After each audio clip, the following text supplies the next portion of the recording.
Today, what I want to talk about is how we can afford to move to a bigger property. The key here is keeping things simple, simple, simple, and being frugal, frugal, frugal. It isn't like all of a sudden, oh, I have a windfall of money and I'm moving to a bigger, better property. It's not that at all. What it is a beautiful piece of property came on the market and it's in a better location with more privacy and it's a little bit bigger. And so Scott, my grown son, has his own place and I have my own place. And we just talked about maybe we can both sell and then consolidate on one piece of property, of course, in two different houses. And the property is big enough to where, like, he can have his house way over there and I can have my house way over here, because we don't want to just be too close. Like, everybody needs their privacy. The point I want to talk about is the amount of money and, like, how we're doing it. So let me just say it in one word. We're doing it cheap, cheap, cheap.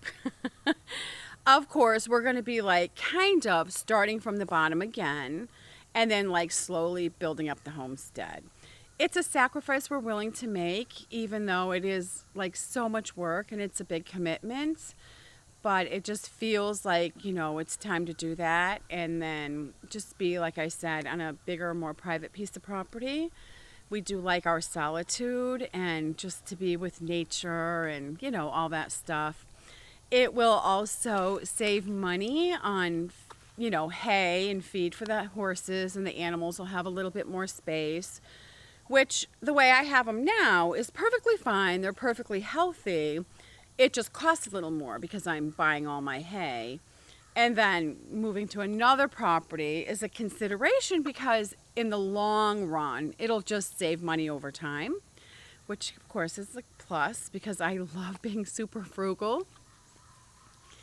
I was talking to a friend of mine today, and what we were talking about is how awesome it is when you have a lot of time to yourself, when you have your time to yourself.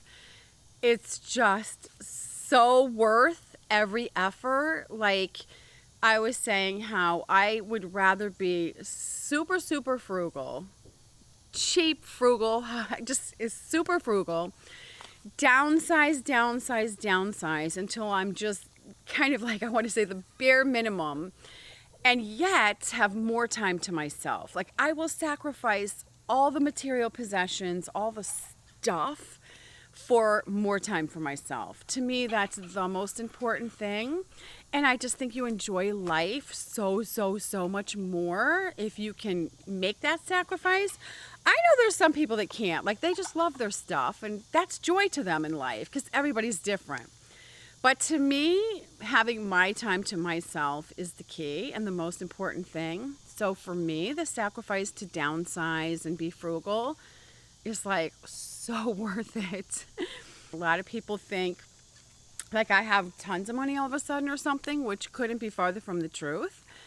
And that I'm just doing this like anybody else out there would have to try to do it, is just like scraping by and making it happen. The only reason we can make this work right now is because we're both mortgage free. That is the little ace in the hole that we have, so to speak, is that we're both mortgage free. So we're in a great, great position to make the sacrifices we need to make, both sell our mortgage free places and then take on this other new property, which wasn't that expensive anyway. It was a great price in a great location. So that's the way we're able to do it. It's not like we went like land shopping. We're just like, with a blank checkbook, and we're just going to go get any piece we want because we have tons of money and we can do it. That isn't really the case at all. It's all the same thing I've done my whole life. Like, be super frugal, keep your eyes open. When you see a great deal, you can jump on it and then take it from there and just like make it happen through hard work and simplifying your life. If we weren't both mortgage free, like we couldn't make it happen. We would have to stay where we are right now, which wouldn't be the end of the world. I'm not like complaining, oh, boo hoo, look where I'm stuck or something. It's not that at all. Like, I love my place and it's awesome. But, I do really value privacy So that's one reason I want to move, to tell you the truth. Also, you take my own advice and use my own principles, and that is how I found this land and how I'm making all this happen. So also, if you want to try to find land for yourself and your family because you feel like having more time to yourself just in your heart, like that's the way you want to live, and you don't know quite how to start or where to go, you can buy my book, Becky's Guide to Buying Land, and it can just help you like get on the road to doing that, give you some ideas, get the wheels turning, give you a little motivation. That's how it happens. Somebody just kind of turns the light bulb on there, and you're just like, ooh, and you just take it from there. The link is in the description below.